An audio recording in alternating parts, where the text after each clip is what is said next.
sochlarimni silayverar ekan yana yaqinlashdi. Men esa qo'rquv bilan hayajonni bir vaqtning o'zida his qilardim, lekin undan uzoqlasha olmasdim. Darsdan keyin sinfda hamma tarqalib bo'lgan, ora-orada yomg'ir tomchilari deraza oynasiga urilib chiqillar qilardi. Men esa kitoblarni yegish bahonasida hali chiqmagan edim. Shunda domlam ham qalin kitoblarni sumkasiga solib menga qaradi. Uning qarashlarida qandaydir iliqlik, mehr va ko'zga ko'rinmas kuch bor edi. "Nega ketmading?" dedi u ovozini pasaytirarkan. Men javob berishga shoshilmadim, go'yo to'satdan tilni yo'qotgandek. Domlam yonimga yaqinlashdi, nafaslari yuzimga urilib turardi. Shunda u sekin qo'lini cho'zib sochlarimdan asta siladi. Mana shu lahzada yuragim junbushga keldi, go'yo butun dunyoni unutib, faqat shu iliq qo'lni his qilardim. Men o'zimni yo'qotib qo'ygandek bo'ldim, nafasim tezlasha boshladi. Qo'llarim beixtiyor kitob o'rniga uning qo'liga tegib ketdi. Domlam bir zumda ko'zimga tikildi, qarashlarida so'zsiz tushunarli ehtiros yashirinib turgandi. U sochlarimni silayverar ekan yana yaqinlashdi. Men esa qo'rquv bilan hayajonni bir vaqtning o'zida his qilardim, lekin undan uzoqlasha olmasdim. Domlamning qo'li sochimdan asta sirgalib yelkamga tushdi. Nafasi tobora yaqinlashardi, yuragim esa qattiq urib, butun vujudimni larzaga solardi. Shu lahzada vaqt to'xtagandek tuyuldi. Deraza ortida yomg'ir shitirlar, ammo men uchun butun olam faqat shu sinf, shu nafas va shu iliq qo'l edi. U sekin boshimni ko'tardi, ko'zlarimni ko'zlariga qadadi. Qarashlarda buyruq ham, mehr ham, ehtiros ham aralashib ketgandi. Men esa o'zimni butunlay topshirib qo'ygandek edim. Qo'llarim beixtiyor uning ko'kragiga tegdi, yurak urishlarini his qildim. "Qo'rqyapsanmi?" dedi u pichirlab. Men javob bera olmadim, faqat lablarim titragancha jilmaygandek bo'ldim. Domlam buni kutgandek yuzimni siladi. Uning barmoqlari yonoqlarimda yumshoq sayr qilar, shu paytda tanamdan issiqlik o'tdi. Men beixtiyor ko'zlarimni yumdim, yuragim esa battar tebrandi. Shu onda u sekin lablarimga yaqinlashdi. Men qarshilik ko'rsata olmadim, go'yo butun tanam unga bo'ysunib, nafasim ham, hislarim ham faqat uning qo'lida edi. Sochlarimni silagan qo'li endi belimni quchib oldi. Men esa o'zimni yo'qotib, unga yanada yaqinlashdim. Domlamning ovozi past, ammo aniq eshitildi. "Sen men uchun juda boshqacha odamsan." Men esa ko'zlarimni ochib, unga qarab pichirlab qo'ydim. "Men ham sizni." Domlamning qo'li sochimdan asta sirgalib yelkamga tushdi. Nafasi tobora yaqinlashardi, yuragim esa qattiq urib, butun vujudimni larzaga solardi. Shu lahzada vaqt to'xtagandek tuyuldi. Deraza ortida yomg'ir shitirlar, ammo men uchun butun olam faqat shu sinf, shu nafas va shu iliq qo'l edi. U sekin boshimni ko'tardi, ko'zlarimni ko'zlariga qadadi. Qarashlarda buyruq ham, mehr ham, ehtiros ham aralashib ketgandi. Men esa o'zimni butunlay topshirib qo'ygandek edim. Qo'llarim beixtiyor uning ko'kragiga tegdi, yurak urishlarini his qildim. "Qo'rqyapsanmi?" dedi u pichirlab. Men javob bera olmadim, faqat lablarim titragancha jilmaygandek bo'ldim. Domlam buni kutgandek yuzimni siladi. Uning barmoqlari yonoqlarimda yumshoq sayr qilar, shu paytda tanamdan issiqlik o'tdi. Men beixtiyor ko'zlarimni yumdim, yuragim esa battar tebrandi. Shu onda u sekin lablarimga yaqinlashdi. Men qarshilik ko'rsata olmadim, go'yo butun tanam unga bo'ysunib, nafasim ham, hislarim ham faqat uning qo'lida edi. Sochlarimni silagan qo'li endi belimni quchib oldi. Men esa o'zimni yo'qotib, unga yanada yaqinlashdim. Domlamning ovozi past, ammo aniq eshitildi.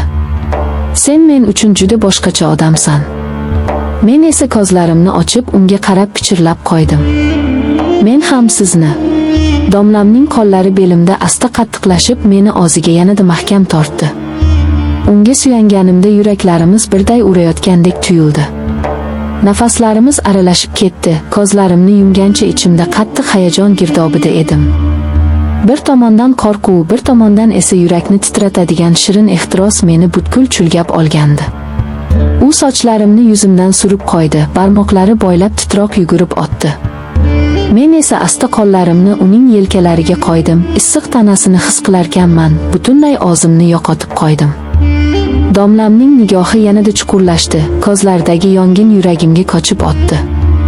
Derazadan tashqarida yomg'ir shiddatliroq yog'ar, ammo sinf ichida galati sukunat hukm surardi. Faqat yuraklarimizning tez urishi va aralashib ketgan nafaslarimiz eshitilardi. Domlam yuzimni kaftlari orasiga olib pichirladi. Senga yaqin bo'lishim mumkin emas, lekin o'zimni to'xtata olmayapman. Men esa titrab, ammo qat'iy ohangda dedim. Men ham sizni his qilishni istayapman. U shu so'zlardan keyin boshini egib, lablarimni asta o'ziga tortdi. Nafaslarim to'xtab qolgandek, butun vujudimda issiqlik alangasi uyg'ondi. Qo'llarim beixtiyor uning bo'yniga chirmashdi, men esa o'zimni butkul unutdim. Vaqt o'tdimi, yo'qmi, sezmadim. Har bir lahza shirin orzu va ehtirosning uyg'unligiga aylangandi. Domlam meni quchgancha, sochlarimni silagancha pichirladi. Endi men sendan uzoqlasha olmayman. Men esa unga yanada yaqinlashib, sekin javob qaytardim. Men ham sizsiz yashay olmayman. Meni butunlay o'ziga tortardi. Qo'llarimiz bir-biriga chirmashgancha jim o'tirardik. U ko'zlarimdan uzoq bo'lishni istamayotgandek qarab turardi. Men esa bu qarashlarda o'zimni topardim. Yuragim urishlari qulog'imda jaranglayotgandek eshitilar, nafasim esa tobora og'irlashib borardi. U sekin qo'llarimni yuzimga olib, kaftlari bilan yonoqlarimni siladi. Shu iliqlikdan tanamdan yana mayin titroq o'tdi. So'ng asta pichirladi. Sen mening hayotimdagi eng katta sinovimsan. Men jilmaydim, ammo ko'zlarimda yosh qalqib chiqayotgandi. Chunki ichimda ham quvonch, ham qo'rquv, ham esa qandaydir sirli ishtiyoq uyg'onardi. Men unga sekin dedim. Agar sinov bo'lsam, men sizning yoningizdan ketmayman. Domlam bu so'zlardan so'ng meni quchib oldi. Quchog'i shu qadar iliq va ishonchli ediki, men o'zimni butunlay unga topshirib qo'ydim. Nafaslarimiz yana birlashib, yuraklarimiz birday urib ketdi. Men uning ko'kragiga boshimni qo'ydim, yuragining urishini eshitib, o'zimni hech qachon bunday sokin va shu bilan birga hayajonli sezmagan edim. Derazadan yomg'irning tovushi eshitilar, sinf ichida esa go'yo vaqt to'xtagandek edi. Biz faqat bir-birimizni his qilardik. U sochlarimni silab, asta pichirlardi. Men seni bir umr yonimda ko'rishni istayman. Men esa lablarimni qiyinlik bilan qimirlatib, past ovozda dedim. Men allaqachon siz bilanman. Uning qo'llari belimni mahkam quchib oldi. Men esa ko'zlarimni yumib, hayotimdagi eng uzun va eng iliq onlarni his qilardim. Domlamning quchog'ida vaqt butunlay ma'nosizdek edi. Nafaslarim qisilib, ammo shu qisilishning o'zi ham yoqimli edi. Yuragim butun tanamni titratib urardi. Men uning ko'ksiga yanada yaqinlashdim, u esa boshimni silagancha, sochlarim orasidan yuzimni quchog'iga yashirdi. Shu lahzada men uchun tashqaridagi olam yo'qoldi, faqat biz va yuraklarimizning birday urishi qoldi. Uning kaftlari belimdan asta yuqoriga siljidi, tanamni qamrab olgan issiqlik tobora kuchayib borardi. Men esa o'zimni qo'limdan chiqib ketayotgandek, faqat unga bo'ysunib qolgandek his qilardim. Nigohlarimiz yana to'qnashdi, u qarashda ham buyruq, ham mehr, ham ehtiros mujassam edi. Domlam sekin pichirladi. Agar xohlasang, shu lahzaning o'zi abadiy bo'lsin. Men titrab, ammo qat'iy ohangda dedim. Men xohlayman siz bilan abadiy bo'lishni. Uning lablari yana mening lablarimni topdi, bu safar chuqurroq, uzoqroq va ehtirosliroq. Men esa qo'llarimni uning bo'yniga chirmab, ko'zlarimni mahkam yumdim. Vujudimdan alangadek issiqlik o'tib, yuragimni to'ldirib yubordi. Derazadan yomg'irning shitiri yanada kuchliroq eshitilardi, go'yo tabiat ham bizning sirli tuyg'ularimizga sherik bo'lgandek. Sinf bo'sh, ammo yuraklarimiz to'lib toshib ketgandi. Domlam qo'llarimni mahkam ushlagancha sekin dedi. Men seni endi hech qachon qo'yib yubormayman. Men esa uning ko'zlariga tikilib pichirlab qo'ydim. Men ham sizdan boshqa hech kimni istamayman.